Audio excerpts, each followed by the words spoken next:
Welcome to ACF ChefsForum. Now, more than ever, it's important for culinarians to connect, to share, and to offer inspiration and mentorship, which is exactly why we're excited to have experts here with information just for you, the leaders and future leaders of the food service industry.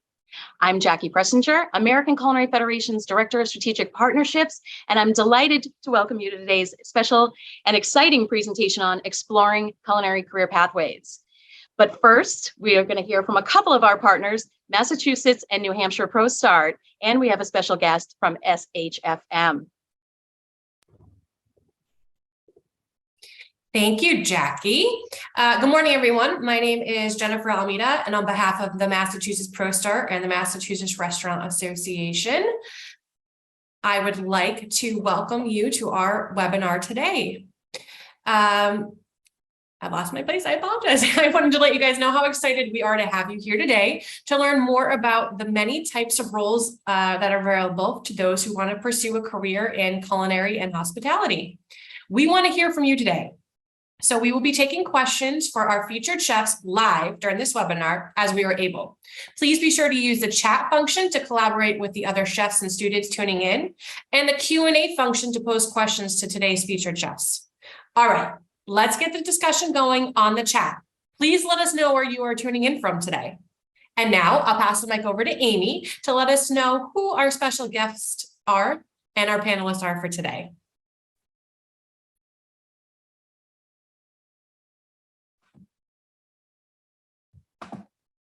Hi, everyone. My name is Amy Pariseau. I'm the Executive Director for the New Hampshire Lodging and Restaurant Association Education Foundation. We are so pleased to welcome today's featured culinarians who are here to inspire you and get you thinking about your own career paths. Today's featured chefs represent a wide variety of food service jobs and are joining us from across the country. Please join me in welcoming Jeff Perez, CCC Executive Chef at Fairview Country Club, former ProStart student and past national competitor Melissa Gray, recipe developer and food stylist at Dot-Meredith Publishing, Rob Gebhardt, Vice President, Experience Services Lead for the Americas at JLL, and the immediate President of the Society for Hospitality and Food Service Management, Jay Yu, Chef Owner at KBBQ Box, Dosey Rock, and Go Food, and last but not least, Amy Tormey, Culinary Recruiter at Delaware North. I know I can't wait to hear from these talented hospitality professionals, so let's get this conversation started. Well, thank you, Amy, and thank you, Jen. Certainly glad to have you and your programs with us today. So let's kick off the conversation. Let's start with Chef Jeff. Jeff, would you mind telling us a little bit about yourself, your property, and your role as a country club executive chef? Sure. So I'm the executive chef at the Fairview Country Club in Greenwich, Connecticut. We're located about an hour outside of Manhattan. I've been lucky enough to be here 21 years. We are a private golf club with tennis, swimming, your typical country club activities. We've got about 450 families that belong here, mostly young professionals or wealthy retirees who live in the Florida area and in Manhattan. And our cuisine here is, I call it, a little bit of everything. Frankfurters to foie gras. I've got 450 bosses, and every day I have to try and keep them happy. Well, fabulous. We can't wait to learn more about what you do. And we're going to go on next to Amy. Amy, you have sort of two roles on this webinar because you're a Johnson & Wales graduate yourself. And so I didn't know if you might be able to touch upon, what you do now as well in using your career training. Sure. So my name's Amy Tormey. I'm a talent acquisition manager at Delaware North. I started my career in the culinary industry as a chef, and that was the plan. Got into recruiting on the college side of things with a very strong partnership with that company and Johnson & Wales University. So I got to go back to my alma mater quite often, and then continued on, never got back into the kitchen except for fun these days. And now I am running a team at Delaware North. We've been a team of 11 salaried recruiters. My team specifically specializes in recruiting our salaried chefs nationwide, as well as our patina restaurant group and half of our sports service subsidiary. So we recruit and search under every rock and nook and cranny to find the different chefs, building different programs as to how to screen them, bring them on board, as well as develop and train those internally with us that want to grow. Fabulous. And for those who aren't familiar, Delaware North is a huge company, but I didn't know if you might give us some examples of some of the operations that Delaware North runs. Sure. Yeah. Up in Jeff's neck of the woods, we own and operate TD Garden with the Boston Bruins. We also have the Hub Hall there with Momosan Ramen. If you move down the coast to Disney, we have quite a few locations there. Space 220. It's the first 1-year anniversary of opening that. We also have a large Morimoto operation. We're in a lot of other locations, Green Bay Packers Stadium. We have airport restaurants. We're actually building out some restaurants in the Orlando airport currently. That's our new opening. We're also in some small parks and resorts, as far as Tenaya Lodge out in Yosemite, and then we also have some small regional gaming properties. So Southland Casino is an owned and operated one, and we just built a completely new casino with new restaurants and a brand new hotel attachment to it as well. Very exciting. Well, I can't wait to hear more as we go through the panel. Please make sure you're entering questions into the Q&A as well if you have questions for any of our panelists. I'm going to go next to Chef Melissa. Hi, my name is Melissa. I have been working in food media publishing for about 7 years now as a recipe developer and food stylist. I currently work for Dotdash Meredith. We have about 18 to 20 different food brands that I work for, anything ranging from Food and Wine, Southern Living, Liquor.com, Serious Eats, Spruce Eats, Health, and the list goes on. In my career, I am a ProStart graduate. I'm also a CIA graduate. In my time in food media publishing, I've developed over 1,500 original recipes and styled in hundreds of photo shoots. I think I've lost count. I love my job. I love what I do. I'm happy to be here. So awesome. And I know that your high school is tuning in today, Eastside High out in Gainesville, Florida. Hi, So thank you so much for being here. All right, let's go to Chef Jay. Would you mind telling us about yourself and your business as well? Yes, my name is Jay, and I own a KBBQ Boxes, a food truck brand, which is stationed in Washington, D.C., and also Orlando, Florida. And also we have a food court store in Woodbridge, Virginia, and also Orlando, Florida. And Gerard LLC is a restaurant, so we majority do Korean fusion style. And GoFood LLC is that we distribute Napa kimchi to an international supermarket. So right now we deal with about 7 different supermarkets that we distribute. So hopefully we're planning to expand more to do it online orders too. Excellent. Well, a true culinary entrepreneur. Thank you for being here. We'll definitely get back to you as well. And Rob, if you wouldn't mind introducing yourself and letting us know a little bit about yourself. Thank you, Jackie. Good morning, everyone. Rob Gebhardt. I am the Vice President of Workplace Experience for JLL. JLL is a global real estate and facility management company. Perhaps not the first thought when you're thinking about food and hospitality services, but when you think about what happens in the workplace and what the workforce is looking for when they decide on a place of employment, really it lends itself very well to what we're doing. My background, 30 plus years now in hospitality. I too have a culinary degree from the CIA and also a management degree in hospitality services. But I apply all of that to help our clients really think about the way that they can transform their workplaces. And food, as we know, is core to a lot of that. JLL is not a food service company. We do not actually produce or deliver the food, but we help strategize with over 100 clients globally. We do work closely with food service contractors on the concepts, the build out, the design, and the execution. So there's a really nice tie-in to all of that. As was also mentioned, I'm the president of SHFM, the Society for Hospitality Food Service Management. We are the preeminent leader in that space, pulling together the client, the contractor, the supplier, and now the integrators in roles that I play. So I'm very happy to join you today, and excited to get into some of these questions that we know are coming in. All right. Well, fabulous. I mean, what an amazing panel. And obviously you all represent such different parts of the industry. So hopefully everyone tuning in is, thinking about all of the different ways that they can take their careers. Now, what I would love to do, since you're all in amazing roles right now, but that's not where you started. So I was going to come around to each of you as well. If you could let me know your first job in food service.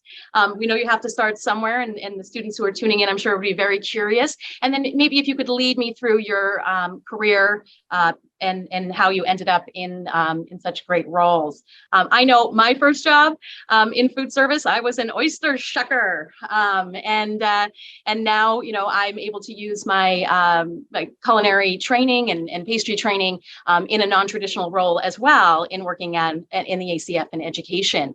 So let's start off this time with, well, Rob, we have you right on the screen. What was your first job in food service, and how did you get into your current role?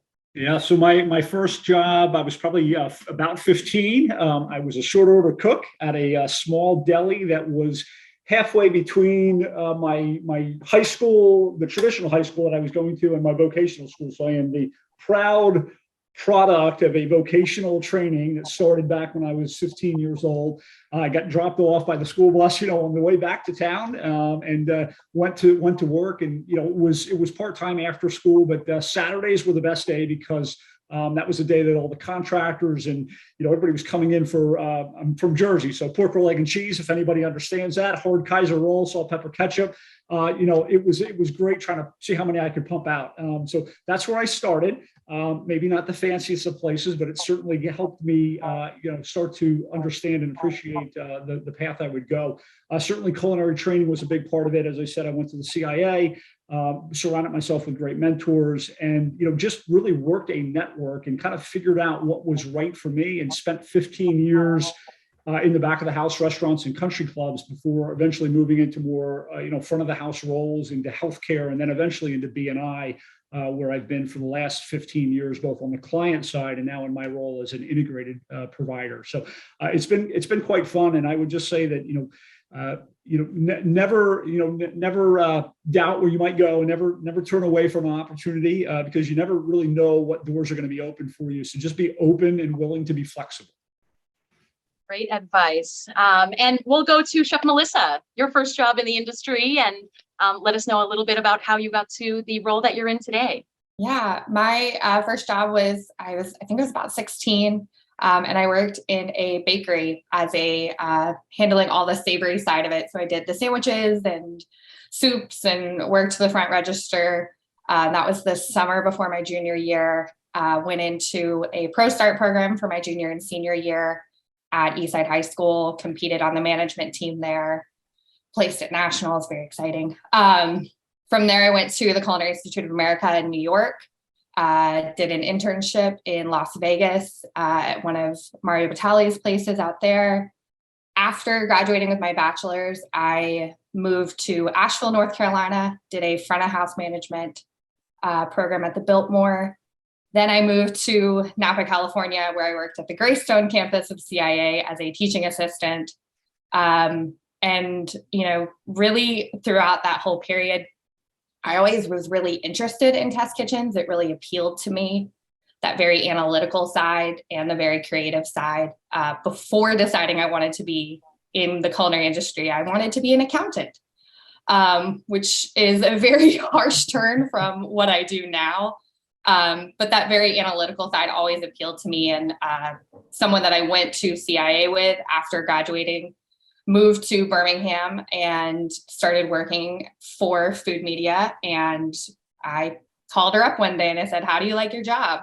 tell me about it. And is there an opening? Can you hire me? And she said, actually, we're hiring, like, come on down. So after California, I came and, tried my hand at food styling. I had never done it a day in my life, but certainly my training from ProStart and CIA of my knowledge of techniques, my knowledge of flavors and building that certainly translated over to recipe writing. And you don't realize working in restaurants how much plating you do and how that eye for composition really does, translate over to food styling. So it was always in the back of my brain that this is something that I would like to do, but never knew that this world existed until someone that I knew entered into it. And so really networking brought me to where I am today. And so thankful for being here and the path that I got.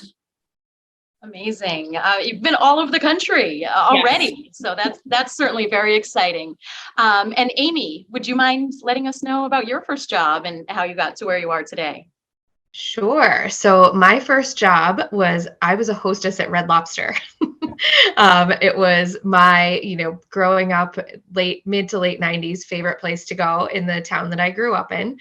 How things change as you get older and as the food industry has changed.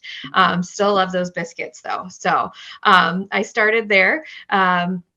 From there, I did go to Johnson & Wales straight out of high school. I ended up graduating a little early, so I worked 2 jobs and saved up so I could focus, and really had planned on being in the back of the house.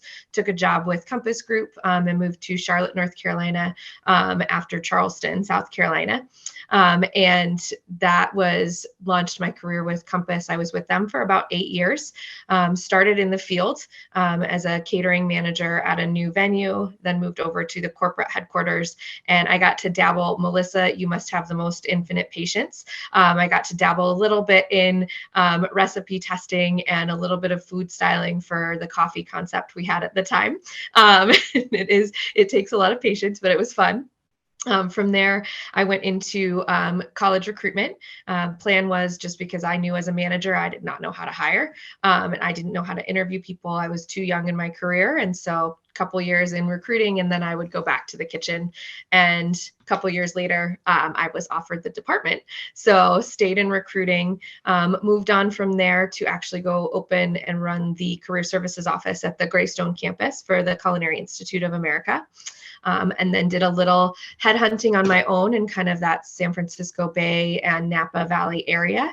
And then Delaware North gave me a call to come spruce up their culinary recruiting program back in 2016. And I've been with them ever since, and had a chance to now show the need for the expertise on the culinary side of recruiting and actually build a team within that company, which has been really, really rewarding. Absolutely amazing. And I think you're going to get an award. That's the first shout out for Cheddar Bay biscuits I think we've ever had on an ACF webinar. So thank you. I know. I feel like I should be shamed a little bit for that, but no, now I want one. So we're going to come to you, Chef Jay. If you could let us know where you started in your culinary career and how you've progressed to being such an accomplished culinary entrepreneur. I started my culinary career when I was 29 years old at my father-in-law's restaurant as a dishwasher and also a helper. And as you grow, it's starting to inspire me. It's like, the way how customer enjoyed, when my father-in-law cooks. So that kind of inspired me. And, that's like American dream to own your own business, So that's how I started my the culinary. Excellent. Well, thank you so much. And so we will go to Chef Jeff, please. Let's see. Like Rob, I started in high school. There was a hospital near my home and near my high school where I would go and help the chefs peel potatoes after school. And eventually, one of the cooks took a liking to me and said, "Hey, a friend of mine is opening up a restaurant. Would you really like to learn something?" I said, "Sure, why not?" So I started where all restaurateurs do, in the dish pit, washing dishes. Eventually working my way up to salad man, and then to the grill, where instead of earning the title cook, they called me the overcook because I overcooked every steak that went out to the dining room. After I finally mastered the grill, then you move on to saute.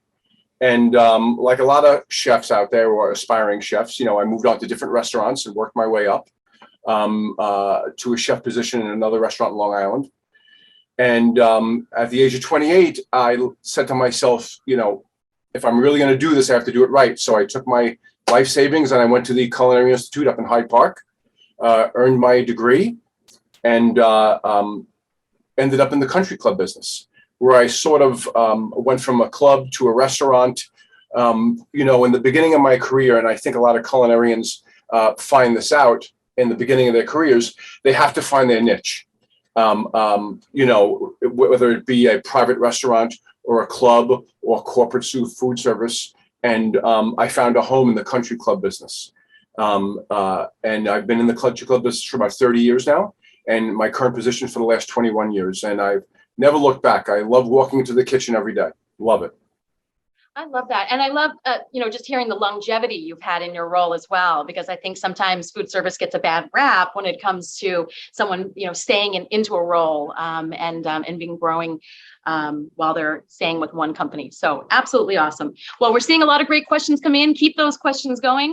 I'm going to go around. I know this is going to be hard, but in 1 minute or less, if you could take me through what a typical day looks like in your job. And I know in food service, there's no such thing as a typical day. So if you could just give me a 1 minute example of what it might look like in your role for those who are tuning in. Chef Jeff, you're already on my screen. So if you wouldn't mind bringing us through a day in the life of a country club chef. Sure. Well, I'll start with today. Today we have lunch service, we have dinner service, and I have a very high-end private wine dinner tonight. To give you an idea, the first vintage they're pouring is a 1982 Chateau Mouton Lafite Rothschild, which retails for about $1,800 a bottle. So when I walk in the door this morning, I check my walk-ins, make sure they're all at the correct temperature, make sure the cooks the night before have everything stored correctly. And then I look at my menus and I start my prep sheets for my cooks. Here at a country club in the Northeast, during the summer, I've got a staff of 10 cooks under me. I go through my menus, make sure we've got everything ready for lunch, for dinner, for my private wine dinner, which is a 6-course menu. And then I start looking toward the weekend. I'll be at my computer a lot doing food ordering, scheduling. A chef at a high-end club or restaurant wears many hats. Absolutely. Well, I'm sure that dinner is going to be amazing. And let's go to Amy. Could you bring us through what a day in your life looks like? Sure. So typical day for me, now with technology and COVID, everyone's on video. So whether it's a video conference call, video interviews, that type of thing, one-on-ones with my team, making sure that they're doing all right. They have all the resources that they need, working with our candidates that are in the field that need travel booked. They have to get their recipes and things back with us, but it's pretty jam-packed on video for most of the day as far as that goes, which is nice. I mean, before it was all phone calls and you didn't see as many faces, but reviewing resumes, reviewing job descriptions, working with our marketing team to get additional, materials behind positions that are hard to fill. Getting any trainings or updates for my team, and then also leadership calls. So I have calls with our VPs of each of our divisions on a weekly basis to touch base, make sure that everything's going well. And then firefighting, if somebody's unhappy here, somebody's unhappy there, somebody's over the moon on that side. So, a little bit of everything. It's never a dull moment in recruiting, besides what some people may think. There's never a dull moment.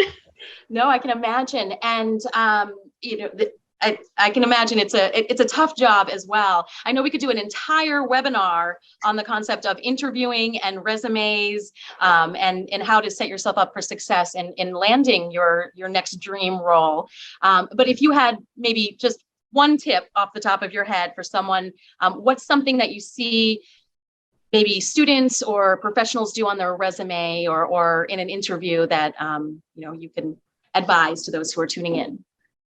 Yeah, so resumes, the tip that I always give is somebody should be able to scan through it and see where you've worked really quickly and understand that, and then be able to look at the amount of time that you spent there. And that kind of grabs the recruiter's attention to be able to delve into it a little bit more and read a little bit more of the details and then reach out. For interviews, obviously video interviews, good connection, good speakers, things like that. My tip for phone interviews, if we're still doing those, is stand in front of a mirror like you're talking to yourself so that you actually have the animation. Don't be driving or distracted or anything like that. We can tell on the other end of the line when you're not as engaged. So those are, I guess, a couple quick tips as far as what I would say. Well, thank you very much. Really great tips. I'm going to go to Chef Jay. If you could let us know sort of what an example of a day in your life looks like. So the average day in the life of a chef involves more than just cooking. So I started my shift in the early hours of the morning. And one of the first tasks is to review inventory, ensure that we have enough supplies needed for coming days orders. And if not, then I would need to purchase additional ingredients and place order with the suppliers. And I will also check the quality of any raw ingredients to make sure they are fresh, ready to use during the shift. So other than that, I typically oversee my staff, and other employees in the kitchen. I will direct in the cooking of the day's order until the shift is completed. So after all of that, I will finally recheck my supplies again, place any necessary items and additional orders for the next day, as well as oversee the kitchen staff in the cleaning and maintenance of the kitchen. So that's pretty much it. Pretty much it. Quite a lot of tasks to do. And I know a lot of the students who are tuning in are very interested in having a food truck in the future. So I know we'll have some great questions about that as well. Let's go to Rob, if we could pose the same question to you. Yeah, so my day is a little bit unique, often very different. First of all, I'm joining you. This is my home. I work from home. I've been working from home for about 7 years now. So long before everybody was forced to join me in this hybrid world, this was my place of employment. I often on the road though, so I don't always spend a lot of time in the house. But when I am here, I do like to stay in the kitchen. It makes me feel grounded. But today, so it started 6 a.m. with a call with a colleague in Sweden, where we talked about some hospitality programming and some things that we're working on a global scale. Spent a couple of hours already this morning working on a response for a client who is interested in JLL providing meeting and event services. So while I said we don't do food, we don't cook and prepare food, we actually do deliver a lot of meeting and event work. So we have hospitality professionals that are responsible for high-end event services. And in this case, we're responding to an RFP, a request for proposal, to a client, large global client. Most of you probably know who they are. And so we're responding to that. And then I also spend a lot of time doing research. So I connect with our consulting team. I connect with our research team on what they're finding in the market and what's happening, both on the retail side. So we have a lot of people working on retail because as a global real estate company, we do a lot of work with shopping malls and shopping centers where restaurants and other food venues sit. So we have a lot of great data that comes in, which we then in turn apply to the corporate space as well. So I'm in a very fortunate place because I'm surrounded by a lot of great talent that's doing a lot of really good work, and I can apply all of that to conversations that we're having with clients.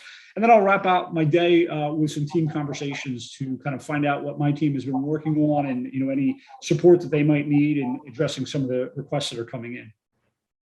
Amazing. Really, really, really interesting stuff. I mean, I hadn't even thought about all of the things that you're doing in the day like you're saying, on a global scale. And interesting that it's a work from home job for those who have a culinary background as well.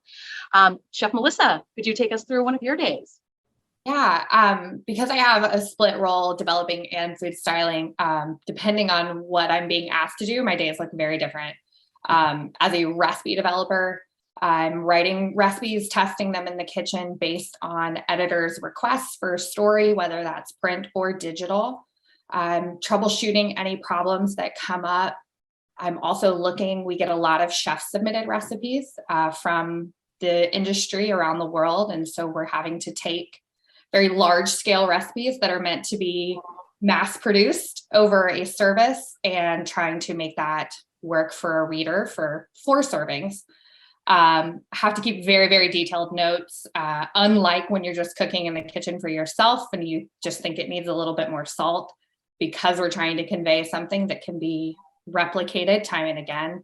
I have to measure every quarter teaspoon of salt that I add, every minute that I add to the cooking time, all has to be meticulously noted down and transferred to the recipe online. Taking reference shots of what I do, looping in my project manager, making sure that it meets what the brand was asking for. Those brand requests sometimes are very specific and they give very detailed notes about what they want. Other times, for example, today, after I am done with this, I'm going to go develop gingerbread cookies. That was about all the description I got. Gingerbread cookies. So, you know, I'm troubleshooting that, trying to figure out, what do we mean by this? What are we looking for? So sometimes I just have to dig for more information. So it's a lot of communicating in my day. As a food stylist, if I'm on set, it's a very collaborative process. I have a photographer and a prop stylist that I'll work with. I also have an assistant with me in the kitchen. It's up to me to determine what the order of the day is going to look like. So making sure my timing works out. Very similar to having to create a game plan for, you know, kitchen timelines of production. I've got to determine what's going to make the most sense, what's going to be the most efficient for our day. Working with my assistant to make sure that tasks are delegated, visual cues of, I want you to take this chicken to this level of brownness because we're going to shoot this really dark and moody. And if we brown it too much, then it's going to look weird on set. So knowing all of those things and being able to communicate that. And then we're styling, making it look beautiful and sending it off to the brand, waiting for them to either approve it or give lots of critiques, which is typically what happens, and making any necessary changes. And typically on set, we're doing about 6 recipes a day, just depending on how specific those asks are. Sometimes for larger projects, you're just doing 1 thing a day. But yeah, that's a typical day. Well, certainly a lot going on. And more than just, like you're saying, preparing food and shooting it. There's so much that you've learned and, you know, a whole process that goes into it. Let's go into mentorships. And Chef Jeff, I'm going to come to you first. How important has mentorship been in your career, and how do you pay that forward in your current role? You know, I think every young culinarian looks up to somebody. Or hopefully they have a role model in the industry that they can look up to. I certainly have had a few over the years, and some of them were even instructors who I had maybe just a few weeks with at the Culinary Institute, who actually helped me, point me in the right direction after graduation. You know, and I think as far as mentorship goes, beside the professional aspect of it, there's also the human aspect of it, treating people properly, the people that you work for, the people that work for you.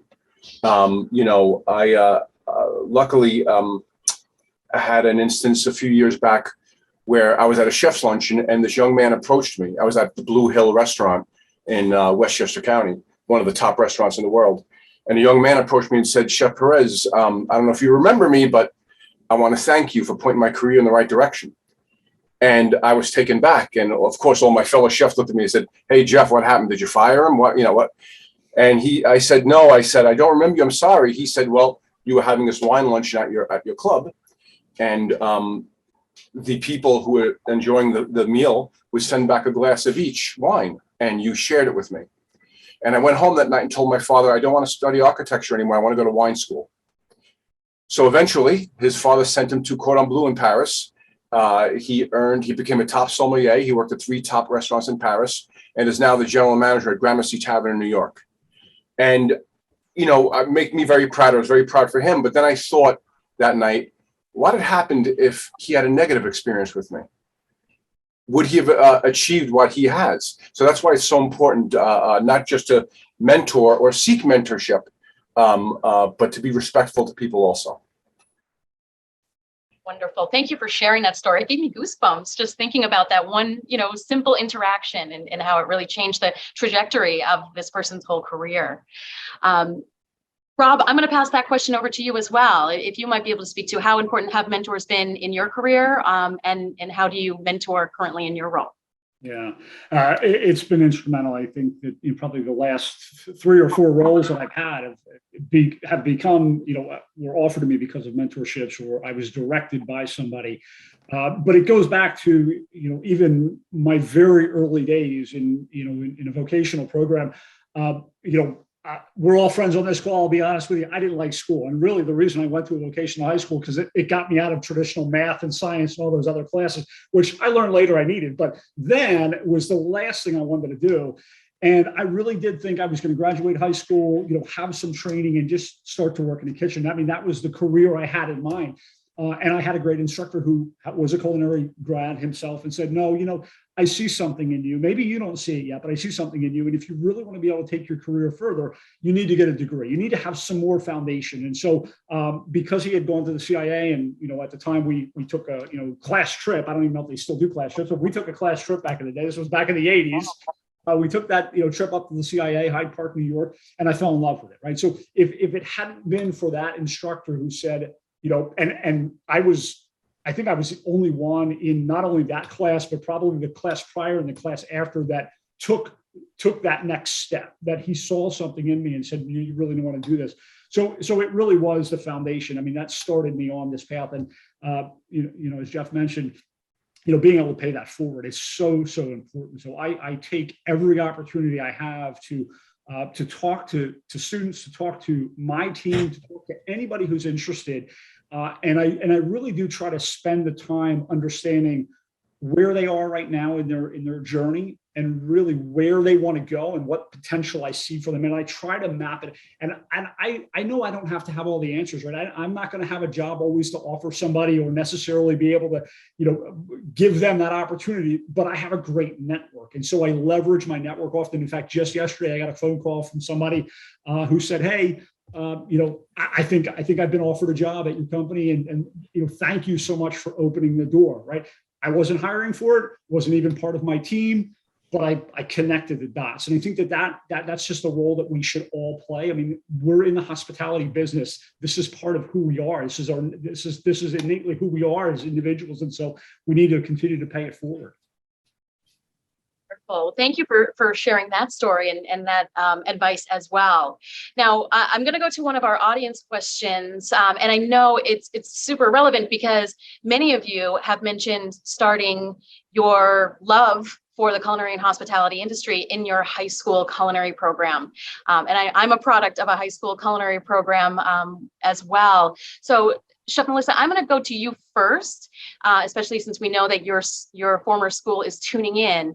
The question from the audience is, do you feel that being a part of the high school culinary program gave you an advantage in your career, or how did it affect you?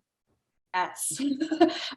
Just simple answer. Yes. Like I said, I thought I wanted to be an accountant. And when I had this spark of, wanting to switch to food, my time in ProStart really allowed me to solidify that this was something I was passionate about, and not even passionate. It was something I was good at.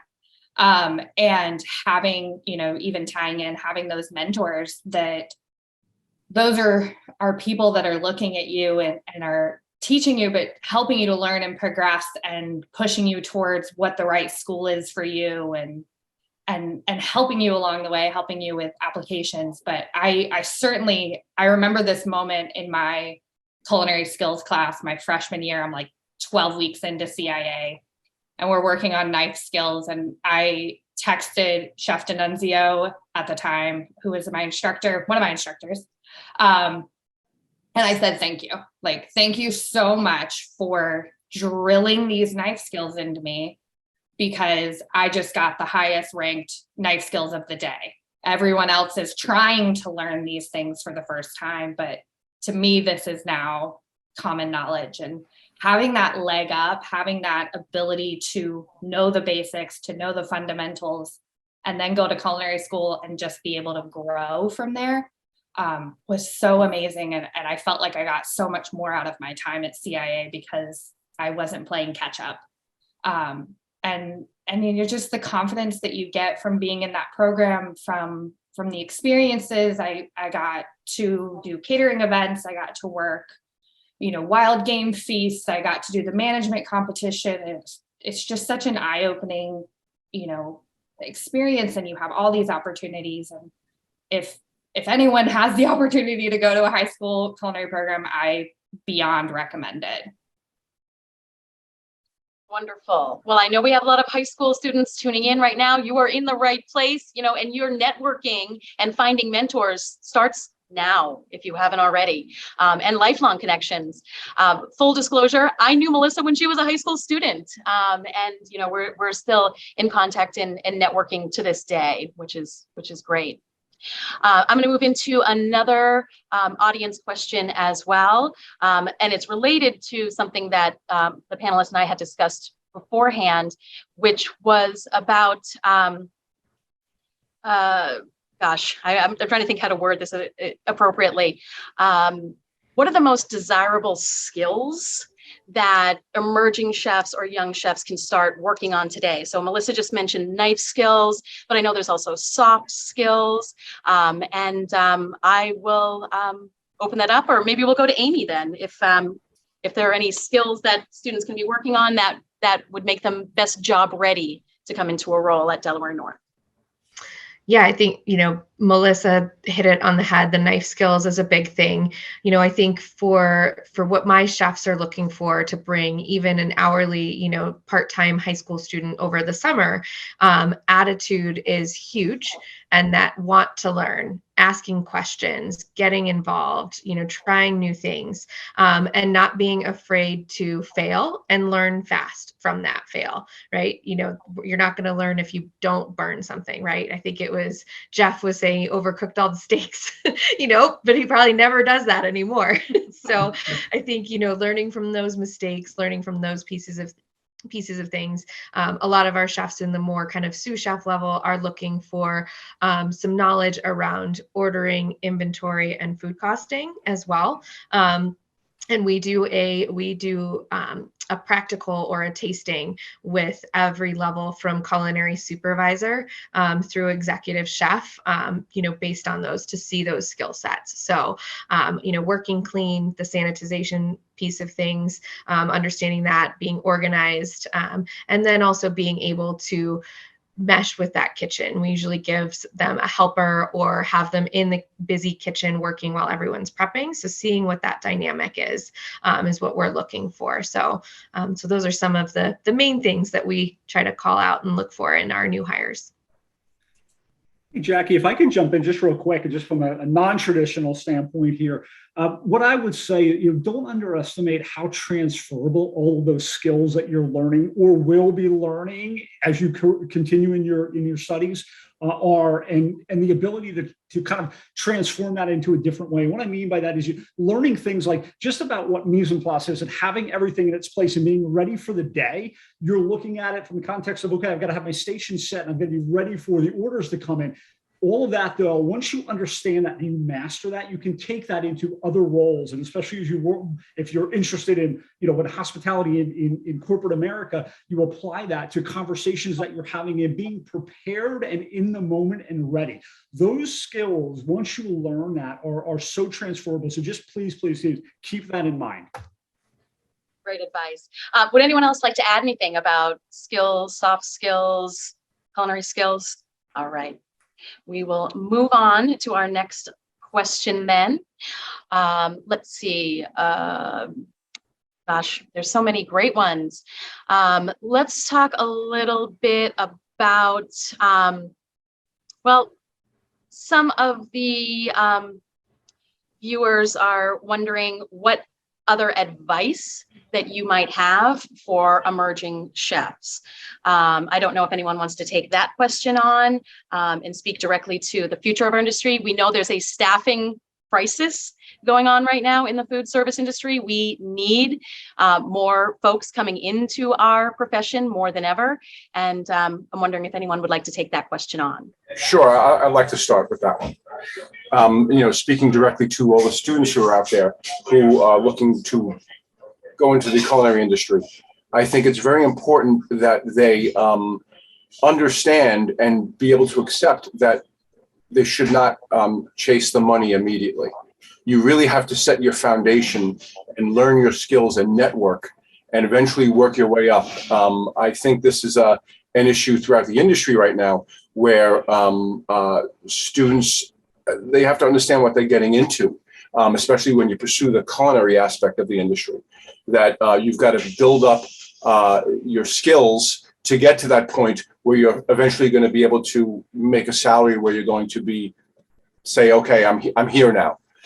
So it does take some time and some sacrifice and some dedication, but it can be extremely rewarding. Great. Any of the other panelists like to add any thoughts? I'll add a quick little thought. I went to culinary school right out of high school and was all front of house. So my first class was a front of house class, easy, moved through it. And then I was in quantity foods and was completely overwhelmed. And then I got a job in the industry in the back of the house, and classes seemed so much easier compared to what you had to do in a work day. So if you can get a job, if you can work while you're going through school, helping with events and things like that, you're just going to be that much further ahead. And you're also going to learn what you like and what you don't like, what styles of food you like, what styles of kitchens you like. You may love catering. You may think you love catering and you get into it and it's not for you. So I think working and trying out everything while you're in school, if you're going to culinary school after high school, I think those things are really going to be helpful and really help you succeed while you're in school as well. It's a lot to balance, but it's worth it in the end. I would certainly second that, Amy. I know that in culinary school, both in high school and in college, that, that ability to try out all those different things, and, that's where your networking comes in, of find those people that are doing those things. Ask your chefs that are your instructors if they're doing events, if they know people that are doing events that need help. Try it out as a cater waiter, as a private chef, try all these things and work in a variety of places with a variety of cuisine, because it really does help kind of narrow down. We have such an expansive industry and there's so many options, as you can see by who all is on this panel, of where you can go with your culinary skills. So try to start whittling down what is for you and what works for you. Great advice to everyone. Chef Jay, I'm going to come to you as for this first part of this question. We know not everything is always rosy and fun in the food service industry.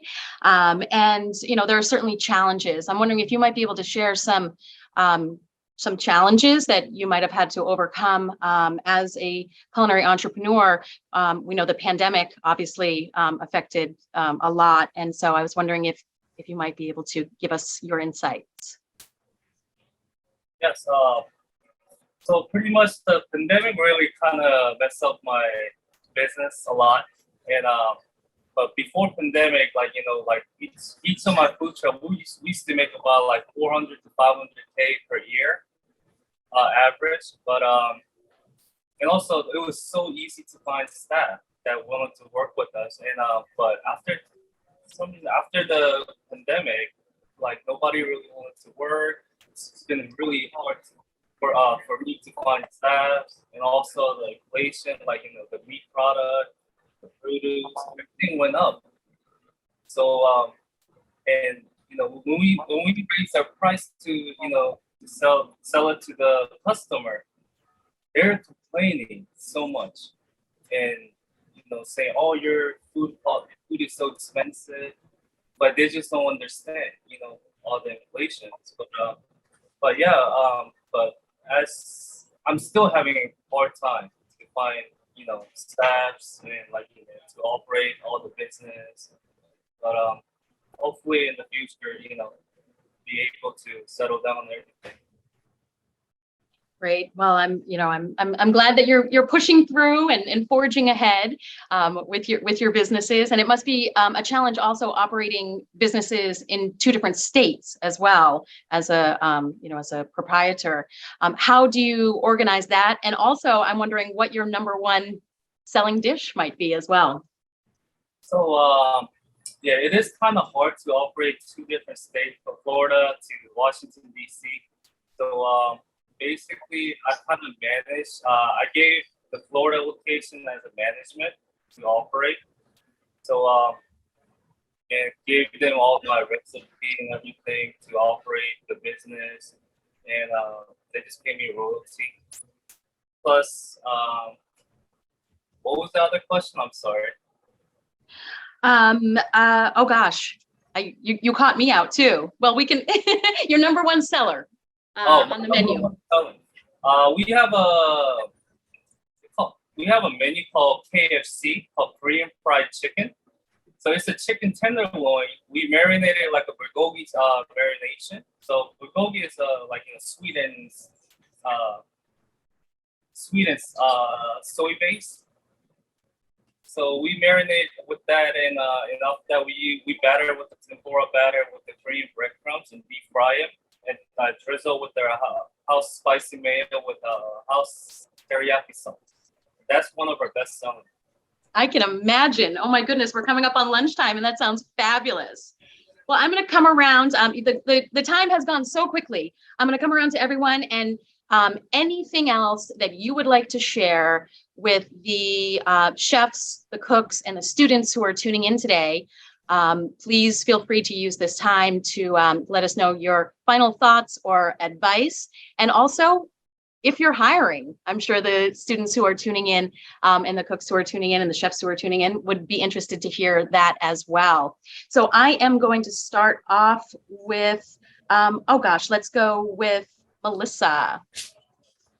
Yeah, final thoughts. I think so much has been said today, and it's so wonderful. I think for being in high school, for looking, if you're looking to get into food media, your cooking skills are going to be the foundation of really what you do. I still use things I learned in high school. I still use things I learned at culinary school every single day.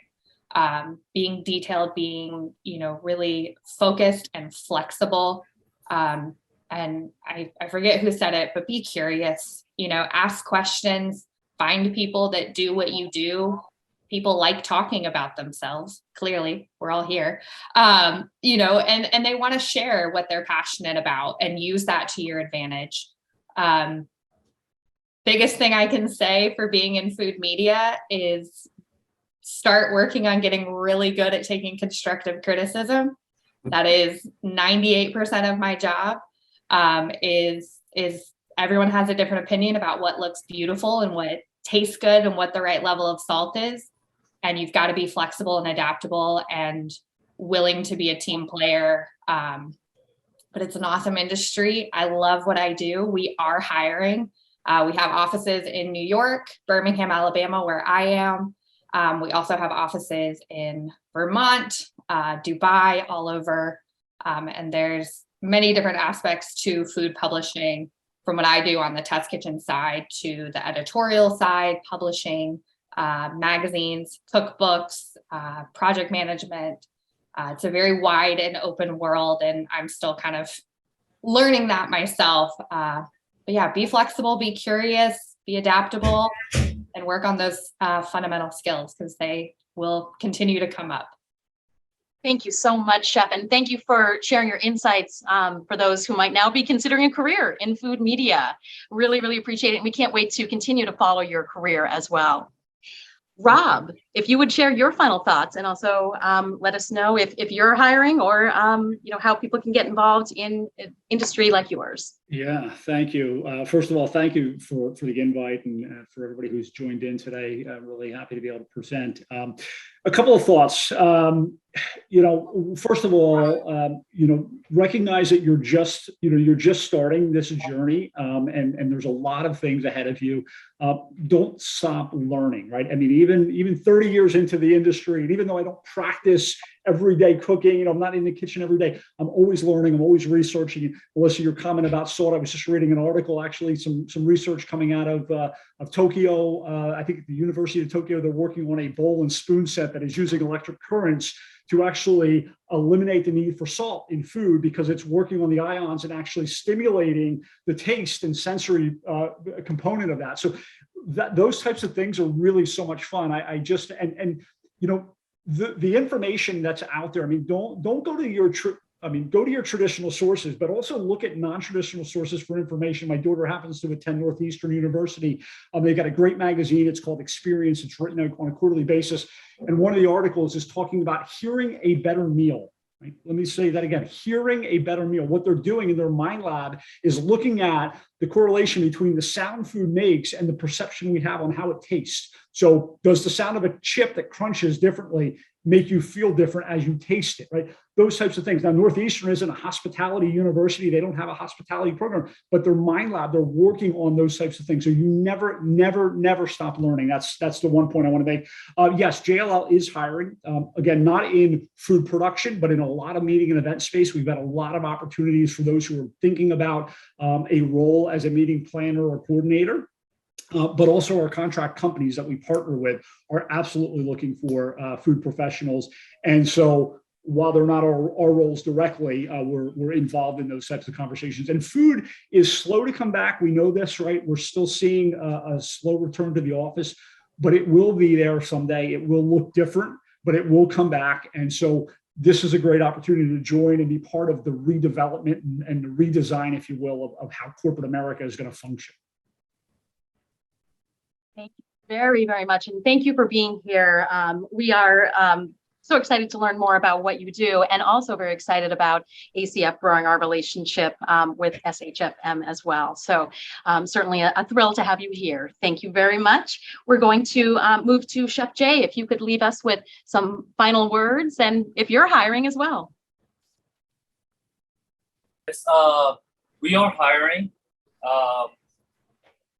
Anyone who's interested working in a food truck industry or a restaurant. We also have a family restaurant in Tennessee, Brentwood, Tennessee.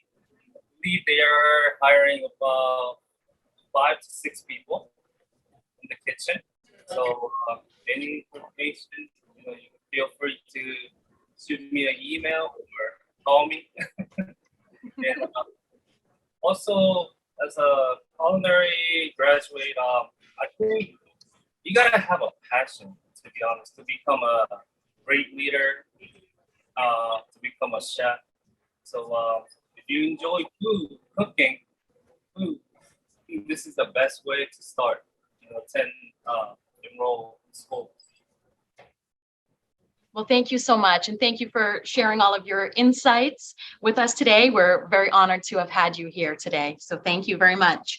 Let's go on to Amy. Your final thoughts. Sure. Well, thank you again, Jackie, for putting all of this together and for the invite. I think, my final thoughts, COVID's changed our industry quite a bit, but I feel like it's changed it for the better in a lot of ways. We're going through the struggles right now of the change in the industry, but I think for the better. I think, employers are becoming a little bit more responsive and, really trying to challenge the norm of, you have to live, breathe, and die at your workplace, right? So I think those are some things that are coming out of it that are great. I know with Delaware North, we've really turned our focus internally to upskilling our current employees. So I think that's a really good thing that's come out of the pandemic. I think we've got a ton of great opportunities. We actually hired 22,000 people as of last count in August this year. So we are hiring. We have a ton of opportunities all across the country, especially if you're, high school student looking for part-time work. Our sports service arenas, we're going into hockey and football season. Our parks are getting a little bit quieter right now, but we do have some opportunities there over the summertime during those busy seasons. But, think outside of the box. It's great to get experience at the local restaurants and that level. That's where I started and cut my teeth, but there's a lot of other opportunities out there and a lot of options. And look for those companies that are investing in their people and that have kind of changed their mindset to meet what the times require versus kind of trying to push ahead into what it used to be pre-COVID. Fabulous. Thank you so much. And again, we're just very thrilled to have had you here. Thank you for sharing your time and your insights. And hopefully we'll get a bunch of applicants coming your way as well very soon. Fingers crossed. Chef Jeff, your final thoughts. Well, speaking specifically to the culinary students, I will say, build your foundation. Go to culinary school. If you don't have the opportunity or you don't have access to a culinary school, knock on the door of the best restaurant in town and say, "Chef, I'm here." And you'll get a smile and chef will accept you. Continually educate yourself, as Rob had touched on. Open up the New York Times, read the food section, take cooking classes. The learning process never ends, and you only make yourself more valuable through that learning process. Yes, I am hiring. Here in the Northeast, in country clubs, we're going to our quiet season. But the interesting thing about country clubs are they're seasonal and they're around the country. So when I slow down in the Northeast, the Florida country clubs pick up, and they're in their busy season. So, and if you'll notice, a lot of the certified master chefs are country club chefs.